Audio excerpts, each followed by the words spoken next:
Hi, I'm Chris Roselli. And I'm Clara Lewis. Welcome to Western Window, a show made for you by students at Western Washington University. This time we get the chance to sit down with Dr. Jerry Flora, former Western president, professor, and local television host.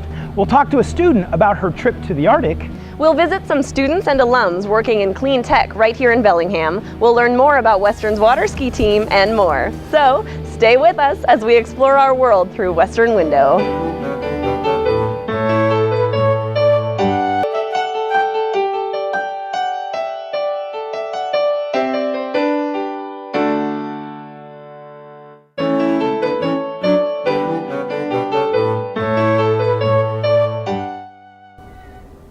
Dr. Jerry Flora began his career at Western in 1957 as Associate Professor of Biology. He later served as Academic Dean, Director of Aquatic Studies, and was Western's 8th president from 1976 to 1982. He's taught overseas, written books, and hosted television shows, and through it all, he's remained a natural storyteller. We had the chance to sit down with him and talk about his experience at Western.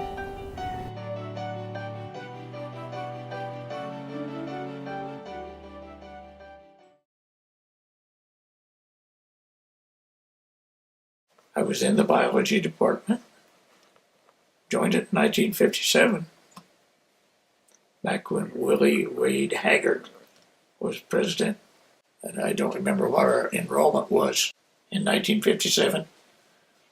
I would guess probably 2,000 or 3,000.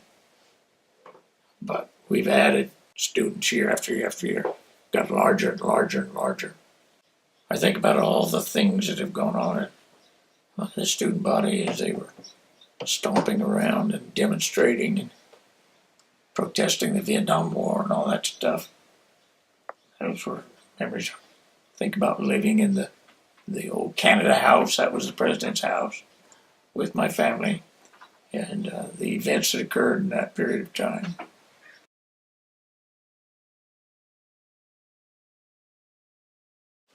'67. Oh yeah, and I was president until 1975. That was 8 years, 1 month, 3 days, I think.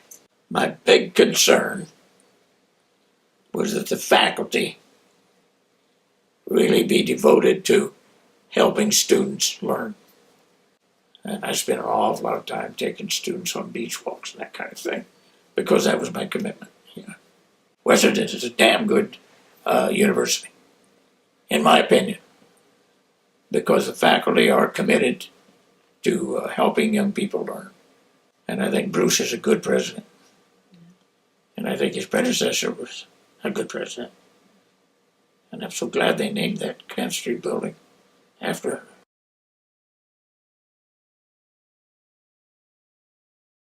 Oh, good old Fairhaven. It was certainly the first cluster college at Western. And it was similar in some ways to a cluster college been established at Florida State University. And other places had done it too. So that it wasn't original here at Western. But it was original at Western, but not in the world. The idea was they wanted to have a college with a dean, and that they would make their own decisions, and it would report directly to the president, not to an assistant dean or some person down the line. And they would have the power to create their own curriculum. I think it was a good idea. I still like it.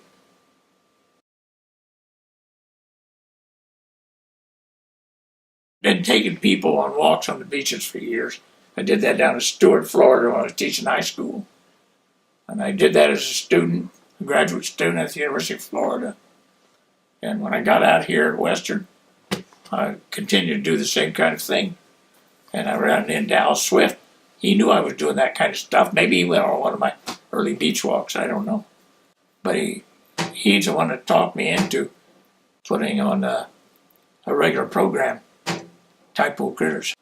Someone would be up there with a TV camera, projecting it, and it would go in the air.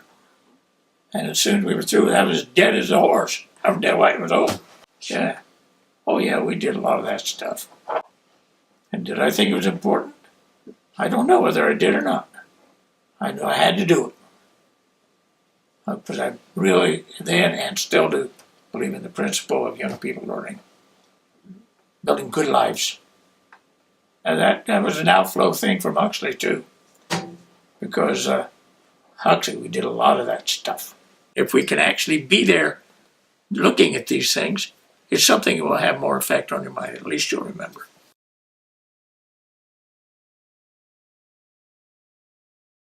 I don't give a damn. You know, that's something I never think about, really. I like my kids to remember me. I don't know why, but I think it's mainly because of the DNA transmission. But I don't care whether Western remembers me. I remember Western, and I was committed to the place and still am.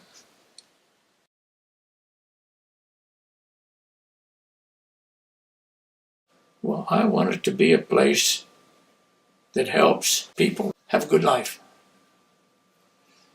That's what I want. How do you establish that?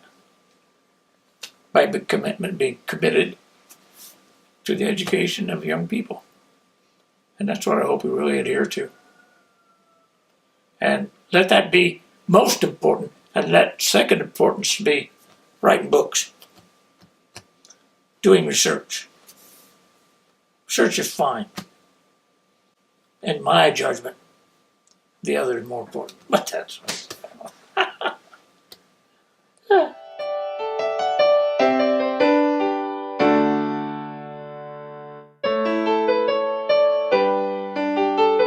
The Polaris Project is an innovative international collaboration among students, professors, and scientists.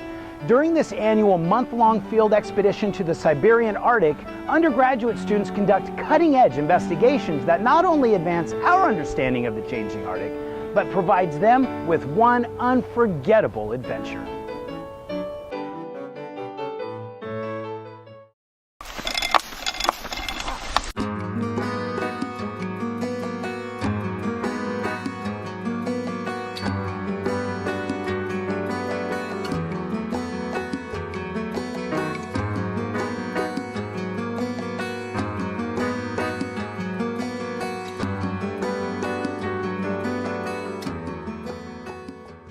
My name is Becky Tachahara. I'm a senior here at Western this year. I'm studying environmental journalism, and that is how I found out about the Polaris Project. I had an environmental journalism class, and we had a couple of the people who have been on the Polaris trip come in and speak to us and tell us that they were going to consider taking environmental journalism students in the upcoming trip, so that's sort of how I found out about it. In brief, what the Polaris Project is an undergraduate research field course that takes a group of students from different colleges around the US and also internationally, and takes us to the Siberian Arctic, so way, way, way northeastern Russia. And we stay at a science station there called the Northeast Science Station. And most of the students do research on things like how climate change is going to impact Arctic systems, or is impacting Arctic systems. So looking at things like permafrost and nutrient cycling, and carbon is sort of a big theme in the whole research. But since I'm not a science student, what I got to do was follow all the scientists around with a camera and document what was going on. And my goal was to find a way to sort of work towards the goals of communicating Arctic science that the project has. So I created some multimedia videos and photography, and I've also created a web portfolio of my work. For me, one of the most interesting things that I learned was just so much about the way that science works. Because not being a science student, you know, in my head, I knew there was a lot of research that happened outside of the lab, but, you know, I'd never really seen science in action. And so actually getting to see like everything that it entails, you know, like running around up and down muddy streams, laying down in the grass to try to get a water sample. It's really, really cool. And that's one of the things why I wanted to become an environmental journalist, was to help people learn about science. There were international students as well as international PIs, which are primary investigators. So they were sort of our supervisors, professors, and professional scientists who also went on the trip. So we had 3 students who were from Russia and 1 student from Norway. Who were on the trip, and then we had a PI who was British and 1 who was Dutch. So it was a pretty broad range. And then we also had 2 students from Puerto Rico, which isn't really international, but still kind of multicultural, really cool type thing. So and from the United States, we had people from Washington, Oklahoma, Oregon, Massachusetts. In terms of things that, what like everybody had to deal with, a lot of it was just environmental things. It's kind of cliche amongst people who participated to say it was the mosquitoes, but the mosquitoes were not fun. Huge swarms of them, literally like this tall and this wide, just solid with mosquitoes. Every once in a while we would even play a game with how many mosquitoes could you hit with one hand, and one time it got up into like multiple dozens. So one of the ways that we had to deal with the mosquitoes was by wearing head nets. So some people had full bug shirts that were like netted shirts that you could wear, but I just had a hat. So my lovely safari hat and the net that goes over the top of it. So this is kind of what I would look like out in the field, keeping the mosquitoes away from my face. Usually worked pretty well. Also was full body like rain gear so that mosquitoes couldn't get into me, but this is my mosquito protection unit hat. The worst part was actually like when it came time to say goodbye to everyone. We formed such a close bond over that month that you realize, this person is going home to Moscow or to like Oslo. I'm never going to see them again, and it's just super sad. That was the worst part about having like people from all over the place. And it was actually, I feel like I learned a lot just about different cultures and people from different places by having these international students. And then, of course, we experienced some of the culture just by living at the science station with its Russian occupants. And so that was kind of neat. We got to experience a lot of Russian food, which, by the way, is amazing. It's like my favorite thing. I miss it a lot. We had an amazing cook. Her name is Valentina, and she can do the most amazing things with moose you would never even believe. I'd really love to learn more about the Russian culture and sort of spend some more time there, not out in the sticks. I'm trying to learn Russian as a language now, so that's kind of cool.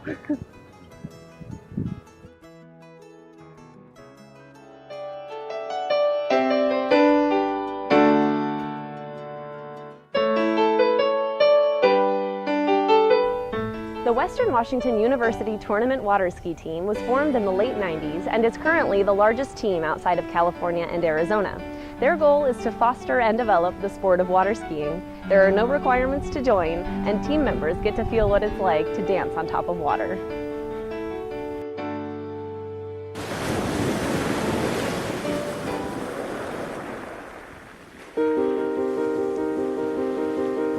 Water skiing is life to me.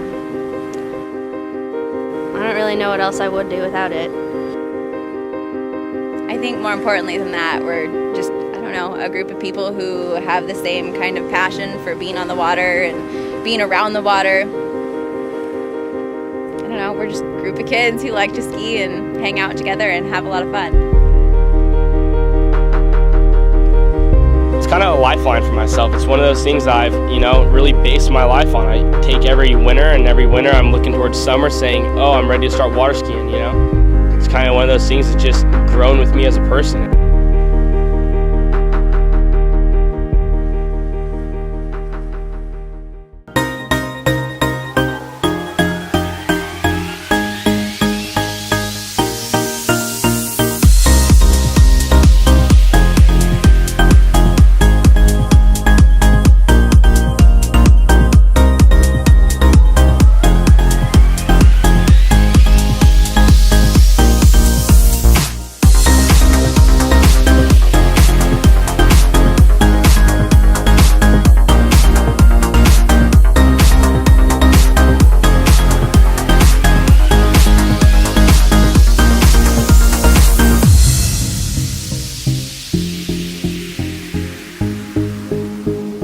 I think the team is a really welcoming place, and you can hop in no matter what experience level you're at. Don't be intimidated, that's the biggest thing, because I feel like people just assume that we have all advanced, very skilled skiers, and that's not the case. We have new people joining all the time. When I was a freshman coming in the team, it's, you're always a little hesitant. I just want to tell people, come out and join the water ski team. Take that chance. We are a great group of kids, great group of people, and we love new members.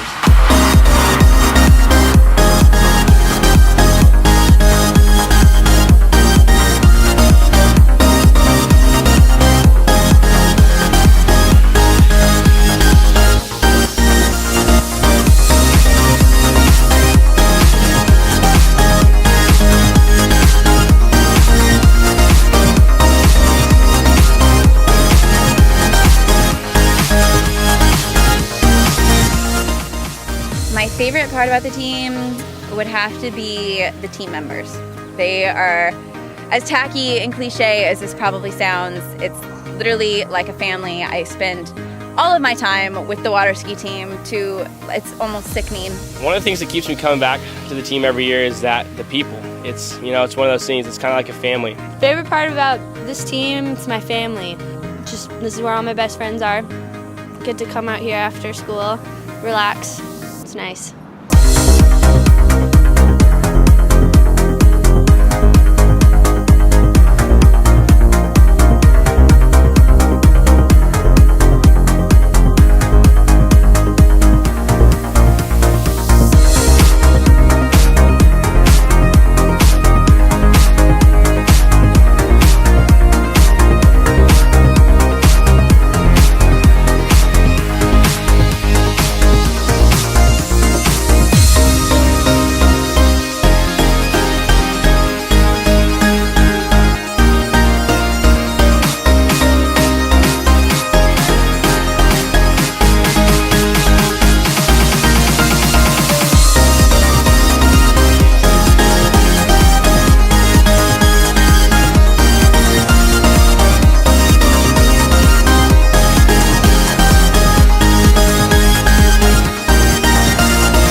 I just want people to know that the water ski team exists. There are so few people that have no idea that there is even a water ski team at Western.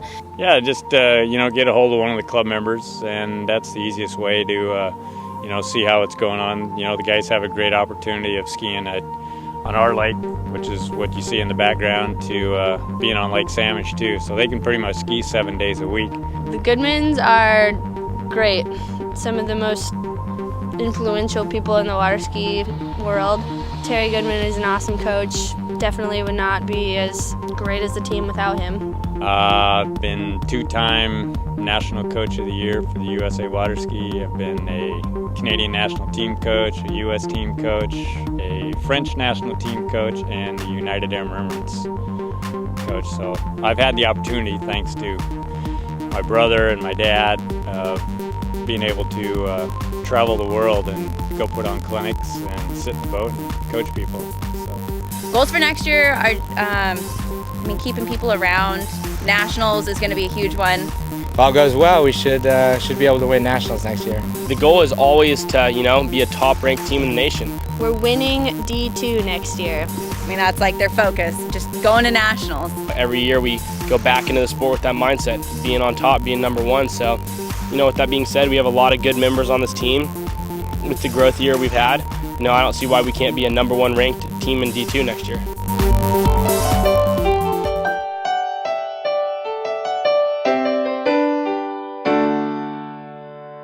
Hard to imagine iTech Energy, which is the largest solar manufacturer in the state of Washington, as a small business with only 20 employees.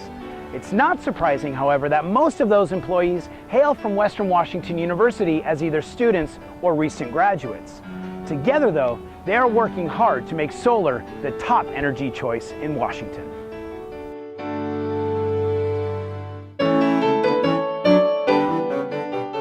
John Flanagan, the owner and founder of iTech, he'd actually had a previous manufacturing company making vacuum cleaners and whole house vacuum cleaning systems. And about in the year 2008, with the downturn in housing, he said, I kind of see that is going to potentially kill my business. So he started looking into other opportunities. He'd always been interested in solar. So he sort of took the plunge and said, I'm going to take myself and my business and sort of move off into that direction and diversify into solar.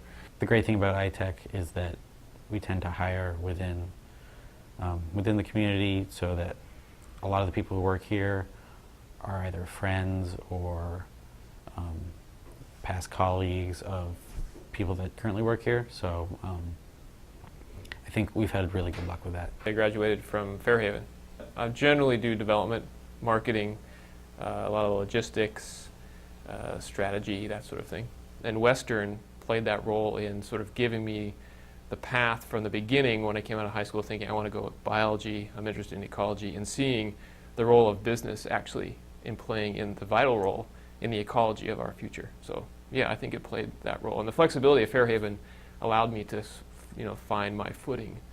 I graduated in '92 from the technology department, manufacturing engineering. My knowledge and experiences at Western, I think, prepared me real well for what I'm doing today. Going to Western definitely changed my outlook on, I guess, on the way that our society is operating and the problems that we need to face in the coming generations. You can't really fix problems through technological solutions, and maybe that's not the answer that you were expecting from someone who works at an energy company, a sustainable energy company. But it's important that we're doing what we're doing, but it's only a small step. Solar's definitely on a steep rise. I started Ecotech in 2004, the first solar contractor in Whatcom County, and there really wasn't anything going on in terms of solar at that point. And every single year since then has been bigger and bigger. You hear from client after client that, they're like, I didn't even think there were any solar panels around until I got them, and then they look around and they're like, hey, they're everywhere. And so hopefully, if you're thinking about it, just start looking around on rooftops all around, and I guarantee you'll start seeing solar panels all over the place. Whatcom County, of all the counties in Washington State, actually has the highest growth in solar. So that's something Whatcom County can be proud of. The state has actually seen renewables, or in particular solar, grow. I think it's by 35%, 30 to 35% annually, year over year. For us this year, we've been actually slammed in the last about week or so. And in Washington State, the incentives are quite high for people to make that investment. And the way it works is that if you use Washington State built equipment, you will get paid from the utility a 54-cent per kilowatt hour premium on everything you produce, regardless if you use it or not. So everything you produce, you get paid 54 cents. It's basically an investment that has an internal rate of return anywhere from 10 to 14 to 15%. Germany is the largest solar market in the world. They've got about half of the world's installed solar panels just in that one country. And here in Bellingham, we get about 25% more sun to work with than they do there. Half of the year's daytime and half of the year's nighttime. And on the equator, that's split evenly year round. You've got a 12-hour day and a 12-hour night. But this far north, we've got this really lopsided days. We've got a 16-hour day in the summer with an 8-hour night, and the opposite in the winter, the 8-hour day with a 16-hour night. And so luckily, most of the cloudy weather that makes us feel like solar shouldn't work here comes in the winter when our days are short. And our really great weather comes in the summer when the days are really long. And because we've got what's called net metering, we were basically able to save up that summer sun to use through the winter by spinning our meter farther and farther and farther back all summer, and then we use those credits up through the winter when the days are short. Almost all of the work we're doing right now is with iTech. They're the local manufacturer. It's great to support the local company. They're a great product, and it's the best bang for the buck for our clients. So it's really a win all the way around. They're great guys to work with, and they've got a great product, and gets our clients what they need, a good system that's going to last a long time and a quick financial return.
Feel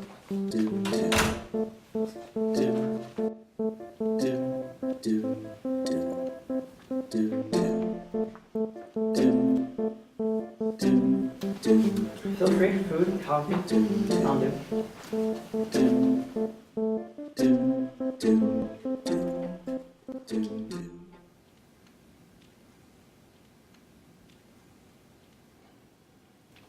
Hi, my name is Mike, and I am a Trekkie.